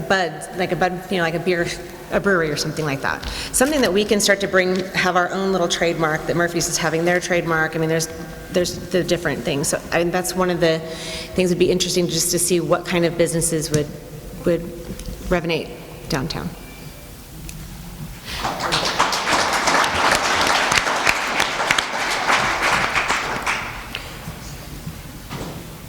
Thank you, Kara. Next, we'll hear from Jeremy Leonard. Jeremy, what would you do to revitalize the historic district? Back again, we're touch on the same points of getting businesses in those empty buildings, and we'll just need to get through this COVID era that we're in right now. We're pretty much handcuffed by that. But if that didn't exist, we need to fill those empty buildings down there. We're already, like I said, I'm part of the Angels Camp Community Club, and along with other organizations here in town to revitalize the playground structure at Utica Park. That gets used by a lot of our local youth and visitors. Maybe have another little. We were talking about a water playground there too, another feature at the park. But back to the historic district is we just need to fill those buildings. It's discouraging, and I know it breaks my heart and many other locals here to when we drive through town to see so many empty buildings. I don't know. Kara touched on it that there's. Those things aren't any of my business. The owners, they aren't here, so they don't see it, I guess, like we do. That's a touchy subject, I think, but we just need to fill those buildings with businesses.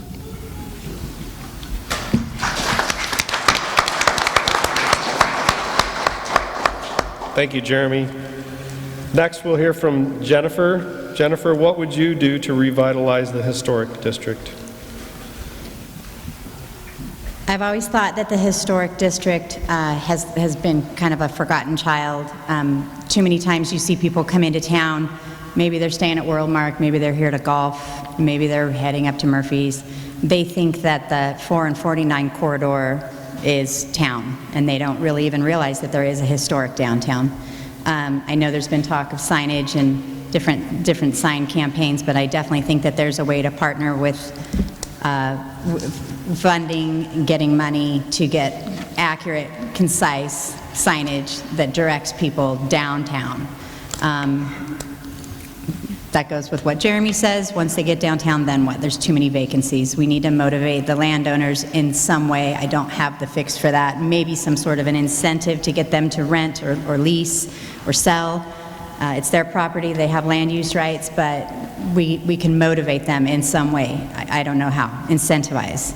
DAC does a wonderful job. ACPA does a wonderful job. Debbie herself can be at the table with so many opportunities, and they just come short of deciding to stay here in Angels Camp. Maybe they go elsewhere. So working closely with DAC and ACPA to get them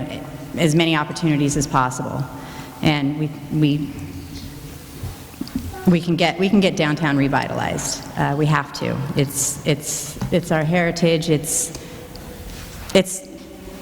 everywhere else. Sutter Creek can do it. All the little historic downtowns. Murphy's is great. We always compare to Murphy's, but we're not Murphy's, and we don't want to be Murphy's. We want to be Angels. So we can do it. We just have to. We have to be transparent. We have to be approachable, and we have to get people motivated to open up downtown. I think there's people that are interested in being downtown. I think Gretel's store downtown is going to be a new breaking point. I think that there's going to be others that follow shortly thereafter. It doesn't have to be a staple or a big box store. It could be anything, but we'll get people downtown. It's going to happen.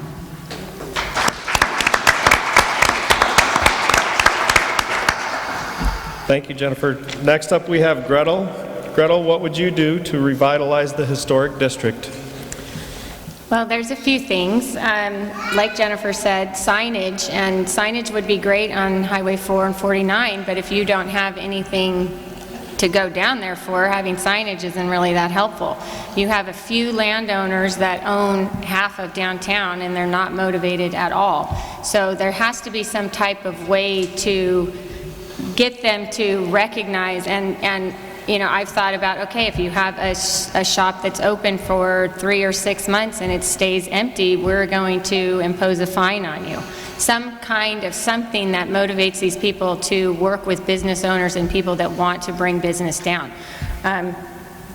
I also think that a can of paint goes so far. It's amazing what you can do. And possibly maybe encouraging business owners to spruce up the fronts of their businesses would be another plus. Also, beautification with potted plants make a huge difference, just having that color out there. There are ways that business owners can add a little something without it being a really expensive endeavor, and it will add just that little spot of color, that fresh look to the paint. So I think kind of working with them, whether ACPA or DAC says, okay, hey, if we supply the paint at cost, will you put it on your building? Something, I think there might be a way to do that. Getting the theater back open would be huge. And also we have a creek that runs really close to downtown. So all these cities or these little towns that have creeks really utilize them. So what could we do to get Angels to participate in using the creek, whether we provide a park or a walking path or something that really brings that, because all these little towns that have rivers do amazing. So I would think that those would be the focuses that I would have.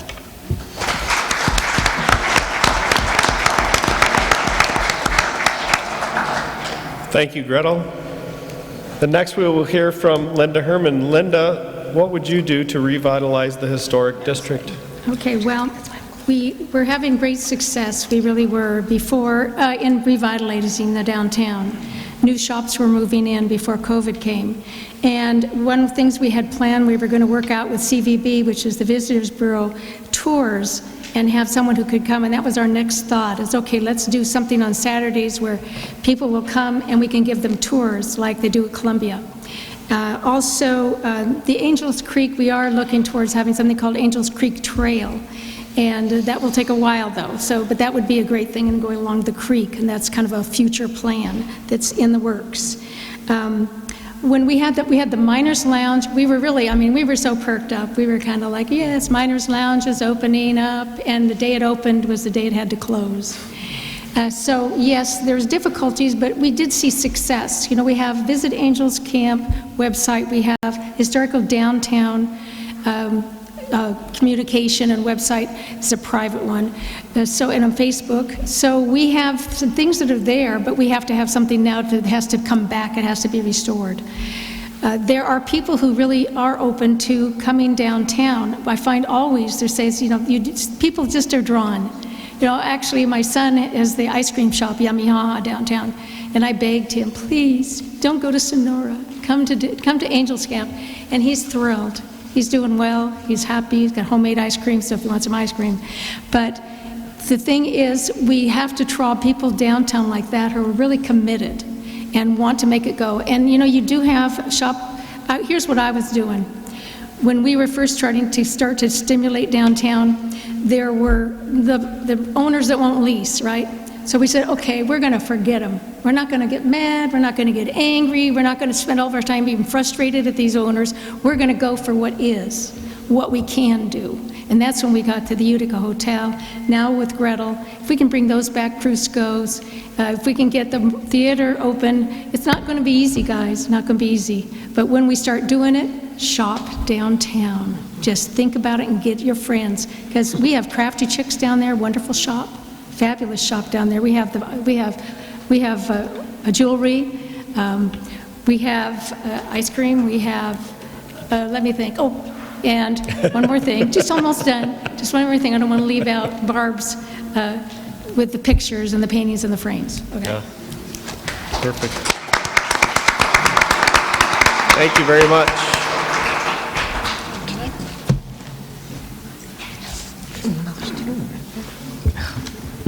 So we're moving on to our fourth question.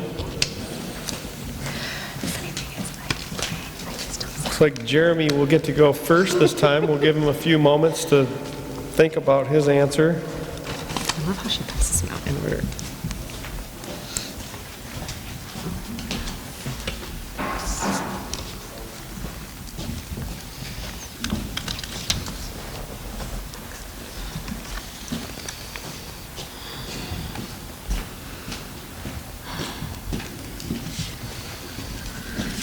So our next question for Jeremy is, in your opinion, how do you see the role as a city council member?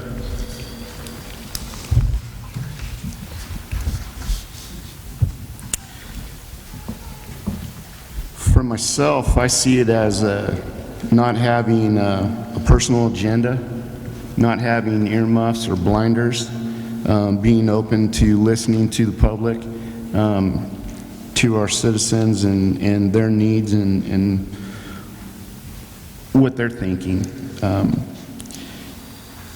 The second part here, how do you keep your constituents informed? And that's back to being involved in all of our other activities that go on in our community, whether it's, the fundraisers, dinners, dances, fair, putting a face to the name. I know there's been, in the past, our citizens really don't know a lot of the council members. We need to put a face to the name of, okay, well, I know, so-and-so is with that committee or that board, or, Gretel's on the council, I know her, Jen's on the council, things of that nature. I think that's always been huge in our community is being out there, being involved, and not just holding an office and, being in the dark over it. I think you just have to get out there, be part of the community, get dirty.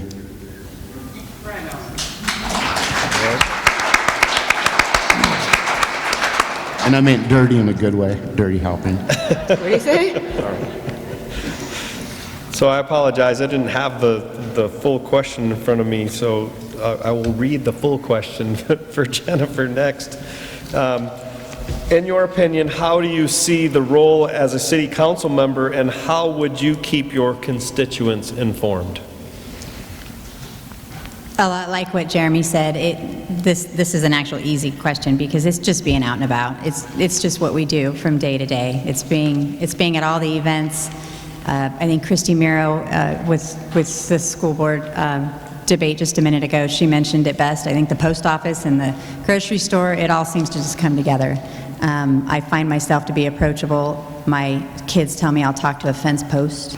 So just being approachable, talking to your constituents, putting a face with a name, most definitely. I have heard most often from this campaign that people are excited for having known so many of us that are campaigning, that are running right now.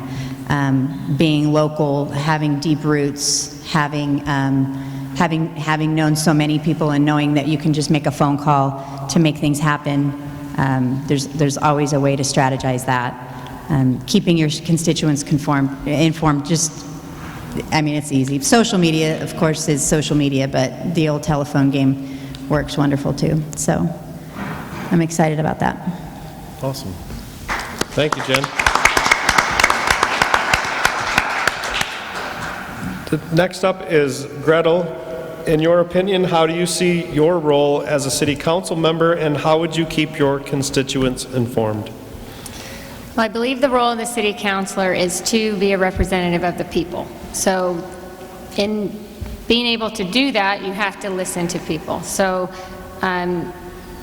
like everyone else has said, just being available, listening to ideas and listening to other people's thoughts on a subject that maybe I personally don't know that much about, but I'm willing to listen, and somebody may have an idea that they want to bring forth that they're very strong-minded about that I don't understand. And so I'm willing to listen to the people and bring it to the table, discuss it with the council members, and hopefully make the best decision for the community.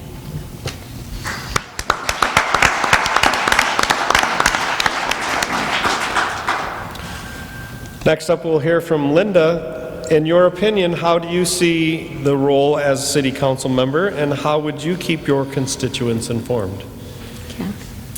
Well, as Gretel said, it's a representation of you all and your concerns. So it is being in certain places that you can hear what it is that you're concerned about. Of course, you can always come to the meetings and public comment, and that's a great help to tell us what you want. That way we can follow up as council members. And also, we, as council members, a lot of times we have certain areas that we cover, like I have been more focused on certain things that the council's responsibility, downtown, the museum. I would go to the coffee talks, keep in touch with that, see what's going on in town. I give out my email, my regular email rather than just the city email. I have emails, a large email, mass contacts. And if I get another person who wants to be, you have any updates, I can put them into the contacts. So there's many ways. I think the whole thing is listening and answering the question. If somebody gets in touch with me, I try to immediately call them or email them, and just to be on my job, right, to be there. So there's a lot of opportunity for us, and I think the grocery store, yes, you run into people, and what about this, and what about that? And so it isn't hard being a council member, not knowing what your constituents want. If you know what you want, then you really need to come to the meetings. That's had a great help, and also contact us. We'll give out cards. I give out my card, and I give out my personal phone number and my business card rather than the city one. That's the way I think that I get to hear mostly from whatever is your concerns that you have. Yes. Thank you, Linda. Kara Scott, we get to hear from you next. In your opinion, how do you see the role as a city council member, and how would you keep your constituents informed? Well, it's pretty much as everyone has said. The biggest part is to be a voice for the people. That is, we are here to represent the people of Angels Camp. We're not here to represent ourselves. We're here for you. And one of the things that excited me about running was to think of the possibilities of who else were running. I'm a huge team player, and that's one of the things I liked is when I'd heard the possibilities, I'm like, that could be a great team of people, because I think that once we are all working together, there's a lot that can be done. We're around different people. We have different voices, and that to me is really important because we're around different people, and learning the ins and outs of the city and how it works. Because this is going to be a huge learning curve for those of us that have not been involved, no matter how much we volunteered in different areas. But to know the ins and outs, I think, is a big part of it. And as Jeremy and basically everyone said, I think part of it is being a part of everything that's going on. We have the fair. We have all these different ways that we can to mingle with people and hear the behind the scenes voices, because you always have those voices that are just here, but it's the people that are quietly sitting there that have ideas and opinions on things. Those are the voices that we really want to reach out to as well. And I believe they get missed.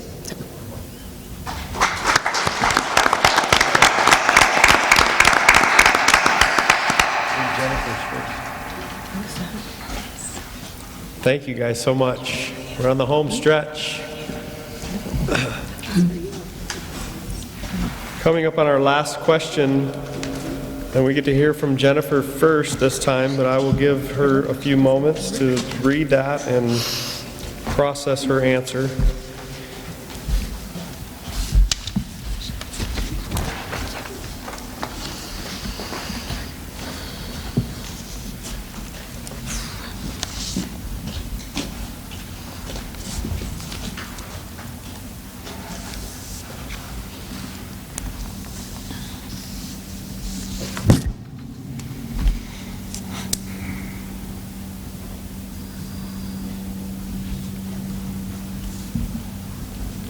So, our last question is, what are your financial priorities for the city, and what are some ideas that you have to generate new revenue?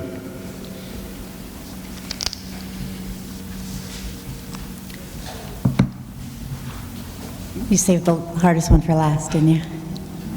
So, from what I know about the current financial situation with the city is that, I think Linda touched on it earlier, obviously we have a balanced budget. We had savings and reserves from all the policies and procedures that were set in place for the last 2 years. Going into COVID, that was great. That was a great thing. We're solvent.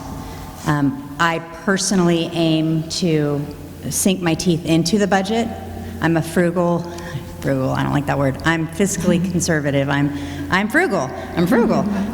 You know, there might be something on the budget that stands out where spending doesn't make sense to me, or a cut could be made, or something else could be transferred over a different way. I don't know, but I do aim to really sink my teeth into the budget. That's my priority for that. Generating new revenue. We got to get this town open back up. We've done great with sales tax in light of COVID. We lost the TOT, obviously. Bob Middleton says he's had a great year. We're all shopping local. We're not driving down to Lodi or going to Home Depot and places like that. We're shopping local, and it's proven what shopping local can do to our community. If we can continue with a shop local atmosphere and mindset, if we can generate new business, get new businesses here, maximize grants to get new businesses here, we can reach out to partners. There is a way to get business open back up in Angels Camp. It's on the hinges. I'm excited about it. I'm looking forward to it.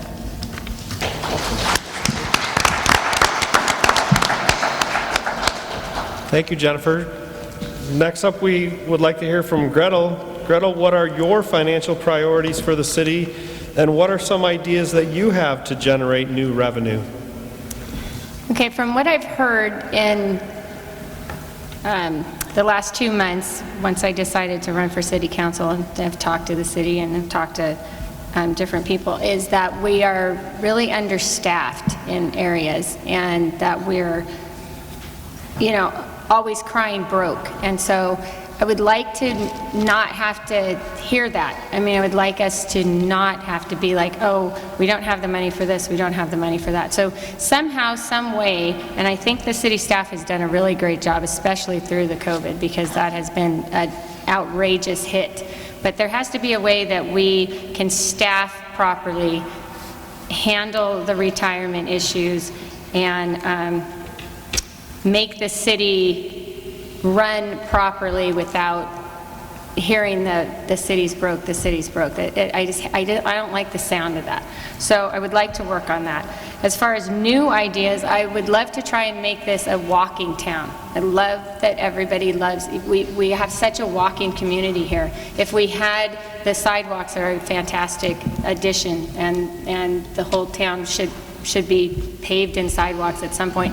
But it is a fantastic idea to have people able to walk to get a cup of coffee, to walk to get a scone, to walk to get a beer and to be able to walk home. So I think keeping the locals here, instead of having people go to Murphy's to get a beer, the Utica is going to be open, the Gold Diggers should be open, places, the Lemon Tree Bakery. So I think keeping it as a walking town might be an idea to generate some revenue.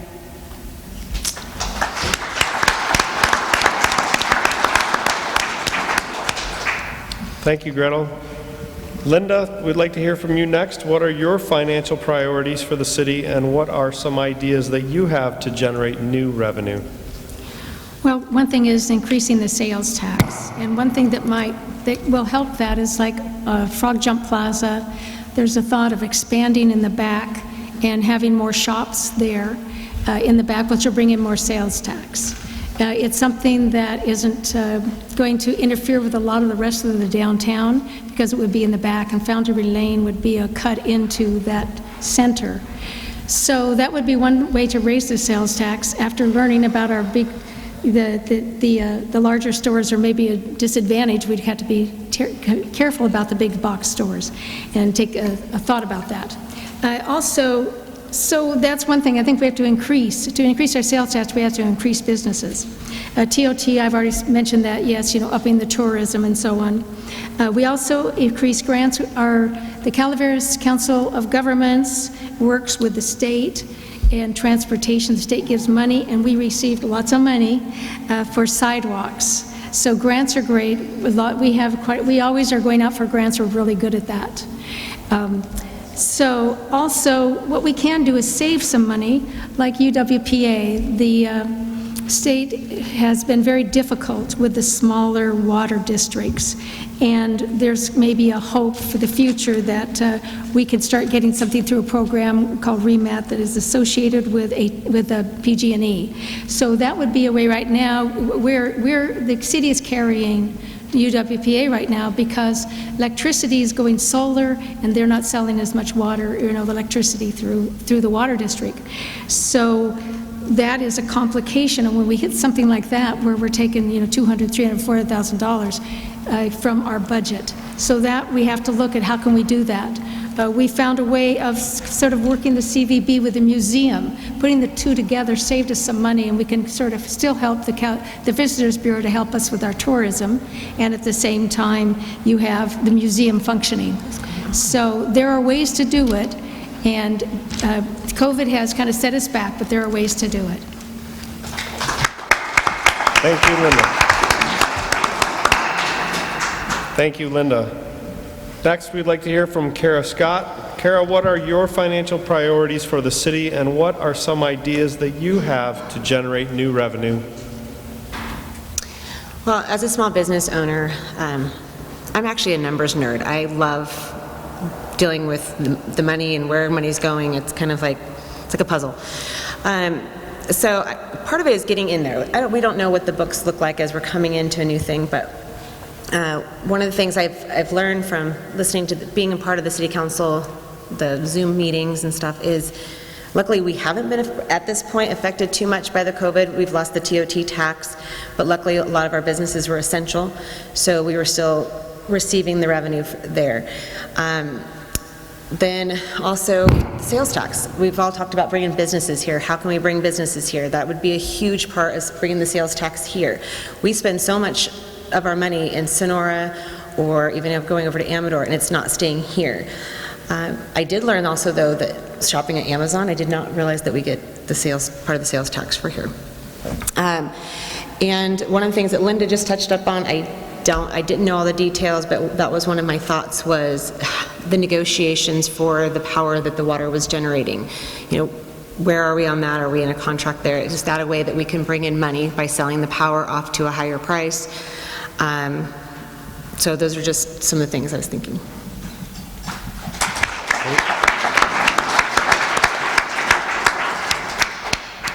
Thank you, Kara.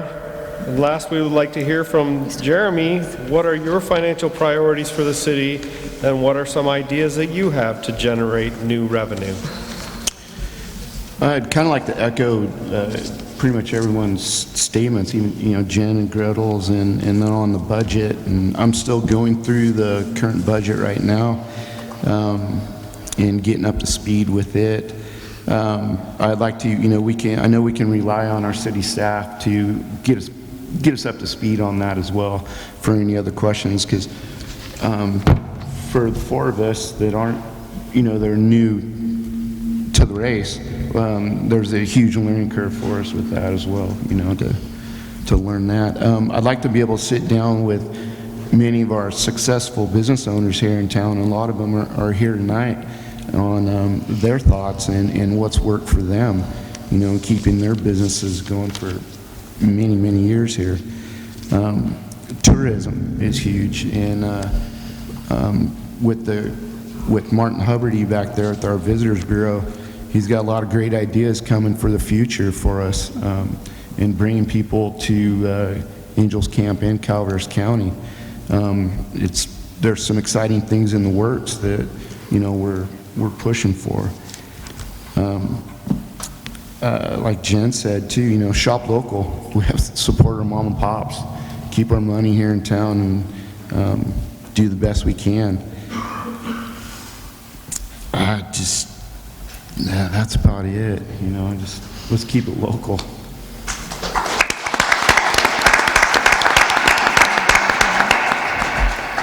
Well, I tell you what, that was the hard part. We're done with all the questions. We're going to wrap this up, giving each candidate 1 minute to just kind of give some closing statements or closing remarks. And as we did before, we'll start at the end with Gretel, and we'll work our way back towards Jen. So Gretel, you have 1 minute. Okay. Well, in closing, I would just like to say that if I am elected, I am happy to listen to your concerns and listen to your ideas. There's a lot of you that are a lot smarter than me out there, and I'm happy to hear from you. And I will do whatever I can to help make Angels Camp a city that's friendly for everyone. Thank you.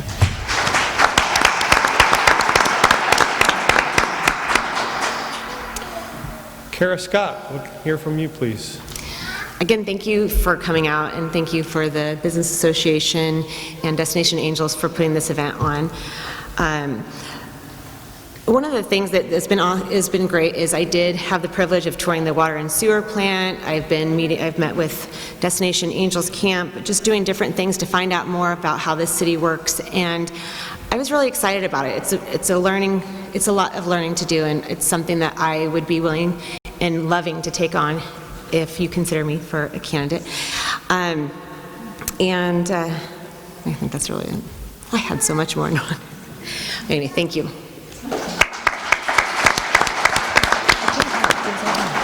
Thank you, Kara. Jeremy. Yeah, thank you all for attending tonight, and everybody looking in on Zoom on the internet here. It's an honor to be here in this position to hopefully sit on the council and to serve our community and the needs and just hopefully the future smart growth that we need to keep thriving. Otherwise, we're going to shrivel up. I'm excited for this opportunity. And once again, like it's pretty much everyone else said, I don't have any earmuffs or blinders. I'm willing to sit down and talk to everybody. So thank you.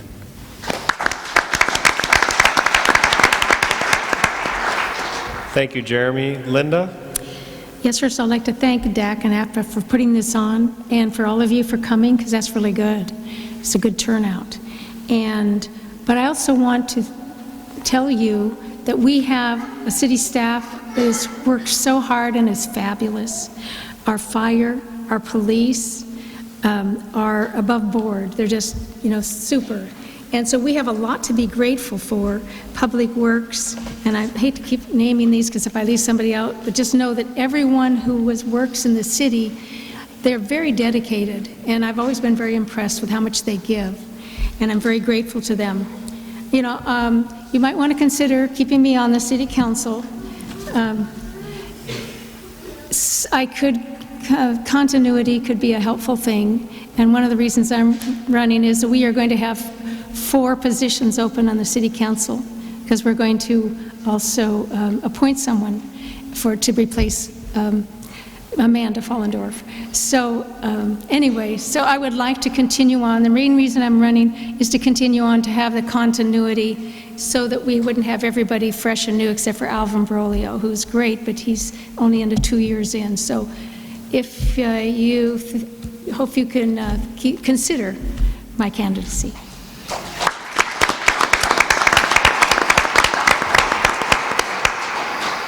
Thank you, Linda. I'd like to hear from Jennifer. Wrap things up. So if I'm considered as a candidate if I'm considered for the seat of City Council, I make some promises to you that I'll give you 110% of my effort. I'll be approachable. I will learn. I will represent you. More importantly, like what Linda said, I think it's going to be really important to make it a smooth transition from the current council and everything that they've put into place, policies and procedures and such, to see those come to fruition, things that are not currently completed just yet. And I do want to thank everybody online. Thank you, Tim. Thank you, Lori, Dak, and Akba. Thank you for your interest, and remember to vote.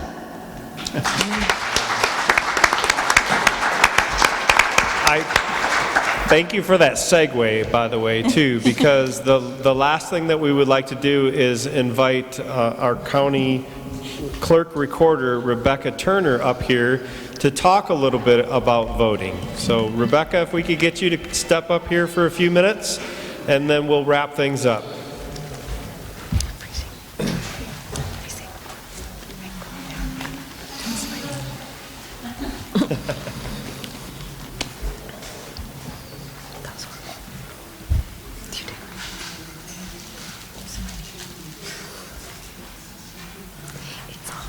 Good evening, everybody. As I was introduced, I'm the County Clerk Recorder and the elections official.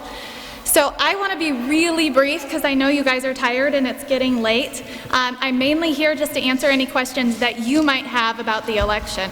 I know there was some discussion. I'm getting a lot of question about unauthorized ballot boxes in our county, and I just want to let everybody know we haven't had any sightings of unauthorized ballot boxes, and I have a complete list of the county's official ballot boxes on the table over here.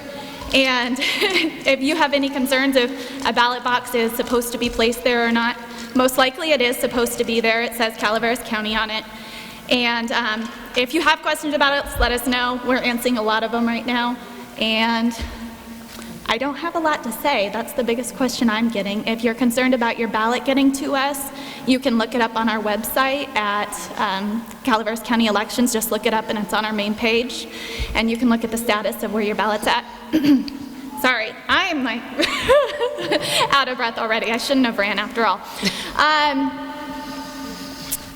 So the status of your ballot, and just if you're looking and you've mailed it to us, keep in mind it takes a little bit. And it's really good news. We're getting a lot of ballots back early. I had to go out and call my staff because they're like, we're not leaving tonight till we get them all logged. And that was at 7 o'clock, and I was like, no, you guys need to leave tonight. So they still had 1,200 ballots left to log that came in the mail today, which is a lot for our county this early on. Usually we're looking 3 weeks in and we've only received 3,000 ballots back. So be patient with us. We're a small staff and we're trying to get everything in as quickly as possible, but people are voting and that's great. So if you have any questions, let me know. When you say the status of our ballot on your website, what's that? It tells you if we've received it yet or not. So a lot of people are worried where their ballot is when it goes through the mail process. So if you mail your ballot, you can sign up for Where's My Ballot Online, which is a tracking. If you drop it directly into a drop box or drop it off at our office, it's automatically received by our ballot, but you don't know until we've scanned it in and verified your signature. So to check your status, it would say it's a good ballot and we've received it on that status, or it'll say we haven't received it yet. Is that by my name or my social security number, or how do I? You would log on and then ask for the last 4 digits of your social or your driver's license, and then it looks you up in the database. Any other questions? I have a question. Rebecca, I have a question. Oh, I can't tell because of the microphone. Sorry. I'm like, it's coming from over here. Got Are it. you guys counting ballots already? Like, are you tallying? No, we totals? don't actually start the counting process till about a week before the election. So what we're doing right now is logging the ballots in so that if a voter calls, we know exactly where that ballot is located. And then we're verifying the signatures right now so that we can contact voters if the signature doesn't match, so they have time to cure it. That's good. You can call me Becky. I have a question. I've heard several instances where people are receiving more than one ballot in their name, whether it's their last name or their middle names or initial or something like that. Is that any truth to that, or? There is truth to that. So if you were mailed a ballot, and from the time you mailed the ballot, we mailed the ballot to you, to you re-registered to vote, we're going to mail you a new ballot because either your name has changed, so that means your signature is going to be different, so we've updated something, or you've moved, so you're going to get an entire different ballot type with different contests on it. So if you do receive two ballots, you want to vote the second one because it has updated information that may have changed for you as a voter. But we know you received two ballots, so just because you received two ballots doesn't mean you can return two back. So we track that too. If you return two back, the first one you voted is the one that was counted. So yes, it is possible, but not everybody should receive it. You should have made a change to your registration, and that's what sent the second ballot to you. Do you think you'll have election results election night? We will have the majority of the results, and if we keep seeing this return rate, we'll have a very high percentage of the results election night. The first set of results goes out usually about 8:30 election night, and that's all the ballots that we've received in our office and whatever votes were cast at the actual vote centers by usually noon on election day. The vote center is everything, but the ballots, if we've received your ballot by noon on election day, it's in that first set of results. Rebecca, where can people vote in person? Lori's asking where people can vote in person, and you can vote in person at the Bret Hart Theater October 31st through November 3rd. We highly encourage you to vote earlier so you can avoid lines. We are asking that if people are voting in person that they wear face masks and they observe the 6 feet social distancing. And then there's also sites in McCallum Hill and San Andres. We're open now Monday through Friday till election day, and you can vote in person there and actually scan your ballot in and be done with it. So we're McCallum Hill, Angels Camp, which is probably important to you guys, San Andres, and Valley Springs. Yeah. That there might not be in-person voting cover on election day. That is correct. So she said that she heard there won't be in-person voting on election day in Copperopolis. We can't support having a vote center at every town in the county, so we picked the most populous locations and the easiest to travel to. So towns such as Copperopolis, West Point, and Arnold will have pop-up sites because we acknowledge that they're hard to travel to locations, or those people in those locations are less likely to commute to the inner parts of the county. So on Saturday, October 31st, Copperopolis will have a voting site from 10 to 2.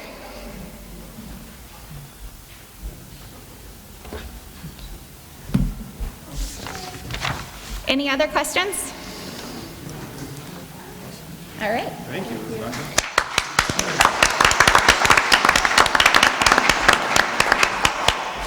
Thank you very much, Rebecca. That was awesome. And thank you very much, candidates. This was a fantastic turnout. We really appreciate it.